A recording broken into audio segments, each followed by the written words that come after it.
Oi pessoal, tudo bom? Aqui é Cat e no vídeo de hoje eu vou falar um pouquinho mais com vocês sobre o livro O Último Duelo do Eric Jagger.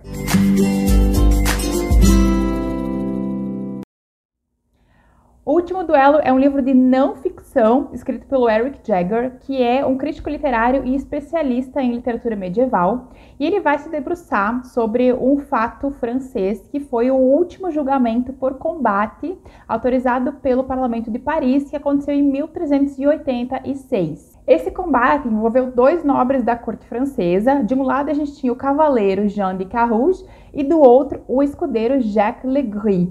E o embate entre os dois acontece por causa do estupro da mulher do Jean de Carouge, que teria sido cometido, a violência teria sido cometida pelo Jacques Legris.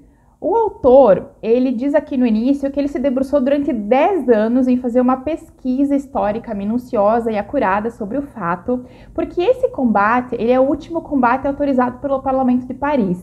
E ele é um combate que ele gerou muito assunto, mesmo depois que ele aconteceu. E dentro da história francesa, ele é um momento muito lembrado. Então o autor se debruça sobre isso, ele reúne o máximo de fontes possíveis para tentar chegar a um relato um pouco mais conciso sobre o que teria acontecido e o que teria levado, né, quais foram os fatos que levaram a esse duelo que reverberou durante tanto tempo depois. Uma coisa legal que o Eric Jagger vai fazer nesse livro é que, além dele nos contar o duelo, a motivação e como tudo aconteceu, ele primeiro nos contextualiza ali sobre essa França do século XIV.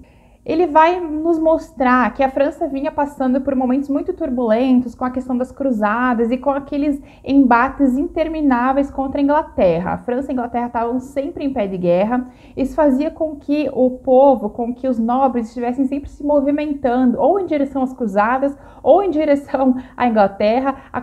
Eles não estavam em paz nesse momento que a história acontece. E esses dois homens, principalmente o Jean de Carouge, ele está sempre envolvido nessas batalhas. Ele é um homem que ele atua ativamente pela corte francesa. E quem são esses dois nobres, né? O Jean de Carouge e o Jacques Legris, eles eram esses dois homens que viviam na Normandia. E aí você vai puxar um pouquinho ali pela memória as suas aulas de história e lembrar que no século XIV, enfim, a França passava por aquele sistema medieval de feudos. Era assim que a sociedade era estabelecida. Então existia ali uma sociedade estratificada, tinha o clero, tinha os senhores, tinha a nobreza, os servos. E dentro desse sistema existia aquele sistema da vassalagem, né? Quando um nobre servia a um superior, lutava por esse homem, enfim, e esse senhor também devia proteção a esse nobre, dentre outras coisas. E o Jacques Legris e o Jean de Carouge, eles estão dentro desse sistema de vassalagem e eles servem a um senhor que está acima dos dois, que é o Conde Pierre, tá? Então, pensem bem aqui comigo nessa piramidezinha. Você tem Jean de Carouge, você tem o Jacques Legris e os dois servem ao Conde Pierre, que está acima dos dois. O Jean de Carouge e o Jacques Legris são iguais. Eles têm os mesmos direitos, eles são muito similares em relação dentro da corte, tá? E a princípio eles dois são amigos dentro da corte francesa e na Normandia. Inclusive, o Jacques Legris é padrinho do filho do Jean de Carouge, o que mostra que eles tinham uma boa relação. E quando é que as coisas vão começar a mudar entre os dois, esse relacionamento? No momento em que o Jean de Carouge for disputar uma terra com o Jacques Legris. Existe um pedaço de terra que o Carouge acha que é seu por direito, mas está em posse do Legris. Ele vai entrar na justiça para querer essa terra de volta. E isso vai acabar causando uma ruptura entre os dois. Afinal, eles eram amigos, né? Mas o Carouge quer aquela terra e por causa daquela terra ele acaba criando uma inimizade entre ele e o Legris. Essa inimizade entre os dois vai escalonar, ela vai se tornar cada vez mais conflituosa, até o momento em que vai levar a esse combate por duelo por causa do estupro da mulher do Jean de Carouge. E quando isso acontece? Em 1386, os dois estão totalmente brigados já, eles são meio que inimigos mesmo dentro da corte do Conde Pierre. Em determinado momento, o Jean de Carouge vai para Paris resolver alguns assuntos e deixa sua mulher Margaret sozinha sob proteção da sua mãe. O Jacques Legris, ele vai descobrir o exato dia em que ela vai estar sozinha no seu castelo e ele vai invadir o castelo e estuprá-la. tá? Os pormenores da situação, por que ele fez, por que ele decidiu fazer isso, etc., estão esmiuçados aqui dentro do livro. Eu tô contando para vocês mais ou menos por alto, né, para vocês meio que ficarem com vontade de ler. Então ele teria, em 1386, em janeiro, estuprado a mulher do Jean de Carrouges enquanto ele estava em Paris. Quando o Carrouges volta, a mulher dele conta para ele o que aconteceu. Ela diz, olha, né, eu sofri uma violência, o seu inimigo invadiu a nossa casa e cometeu uma violência contra mim, ele me estuprou. Cabe aqui um parênteses, a ofensa do estupro, ela não era uma ofensa diretamente para a mulher, ela era uma ofensa ao seu protetor, né? Então, quem se sente vexado na situação é o Carrouges, porque quando o Legris estupra a mulher dele, isso é um ataque a ele, quanto protetor dela e quanto homem. E aí ele resolve buscar a justiça e buscar a vingança, não muito por ela, mas muito mais por ele, enfim, dentro daquele sistema. E aqui cabe um parênteses para explicar um pouquinho sobre a questão do estupro na França medieval. Ele era considerado uma ofensa capital punível com morte.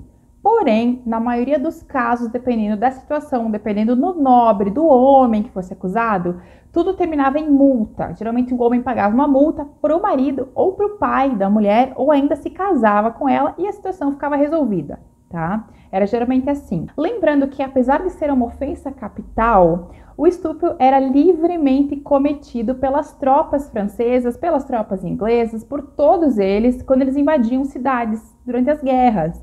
Então, ele era juridicamente uma ofensa capital, mas existiam várias brechas ali nessa situação. E o estupro, né, vocês imaginem que se hoje já é difícil para uma acusação ser levada a sério, imaginem no século XIV, na França medieval. E é por isso que a Margaret, ela precisa tanto do apoio do marido para levar a situação adiante. Porque se depender só dela, a história não vai para frente. Porque, obviamente, um cavaleiro da estirpe do Jacques Legris não vai sofrer nenhuma sanção só pela palavra dela. Quem tem que levar a palavra dela adiante é o marido, é o Jean de Carrouges, e é isso que ele vai fazer. Quando o Jean de Carrouges não obtém sucesso junto ao Conde de Pierre em acusar o Jacques Legris, ele resolve ir para a corte francesa. Ele vai para o rei e ele vai exigir o combate através de duelo. E o rei passa para o parlamento, e o parlamento é que decide se autoriza ou não. A gente sabe historicamente que o parlamento autorizou, porque o combate aconteceu, né? O parlamento escutou as três histórias, escutou a versão da Margaret, do Jean e do Jacques, e no fim das contas se decidiu por sim conceder o direito de duelo para o Jean de Carrouges. Eu não vou contar para vocês quem dos dois venceu o duelo, porque eu acho que essa é a graça, se você não conhece a história, de descobrir.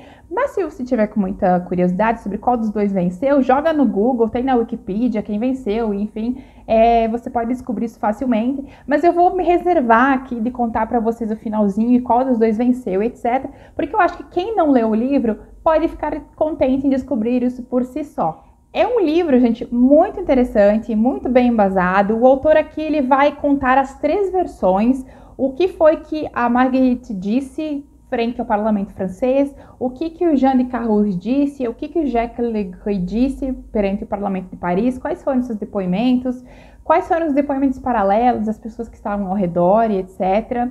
E por que esse caso ele continua gerando tanta curiosidade? Porque ele ainda é uma dúvida razoável. A gente nunca vai ter como saber, apesar dos depoimentos, qual dos dois estava realmente falando a verdade. Será que a Margaret realmente havia sido estuprada? Eu, né, pelo livro, enfim, pelo contexto, eu prefiro acreditar que ela estava realmente falando a verdade. Eu acho que uma mulher na situação dela não levaria a situação tão adiante, sabendo que poderia ser morta lá no final, se ela estivesse mentindo, né? Então, eu prefiro acreditar na versão de que realmente ela foi estuprada por ele, etc.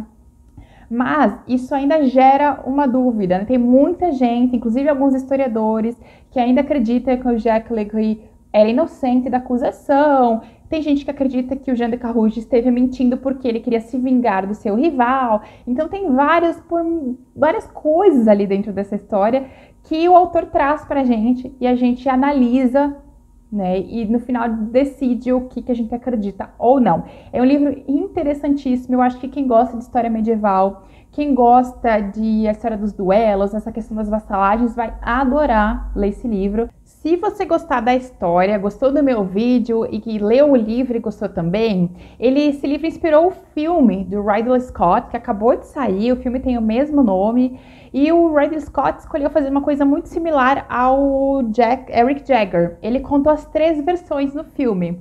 Então, quando você assiste, ele apresenta a versão do Legris, do Carrouge e da Margaret. E você, quanto espectador, a exemplo do livro, também acaba decidindo ali em quem você acredita. Então é isso, espero que vocês tenham gostado de saber um pouquinho mais sobre esse livrinho, O Último Duelo. É um livrinho pequenininho mesmo, gente, é um livro que dá para ler em uma semana, é rapidinho, mas é um livro que tem muito conteúdo e eu tenho certeza que se você gosta de histórias interessantes sobre o passado, você vai curtir muito. E depois, obviamente, assista o filme que também vale bastante a pena, gostei bastante da adaptação, acho que a adaptação conseguiu realmente capturar essas 3 versões e trazer para o espectador uma possibilidade de escolha. Eu achei muito legal. Então, eu vou deixar link para o livro aqui embaixo no box de descrição. Espero que vocês tenham gostado. Beijão e a gente se vê no próximo vídeo.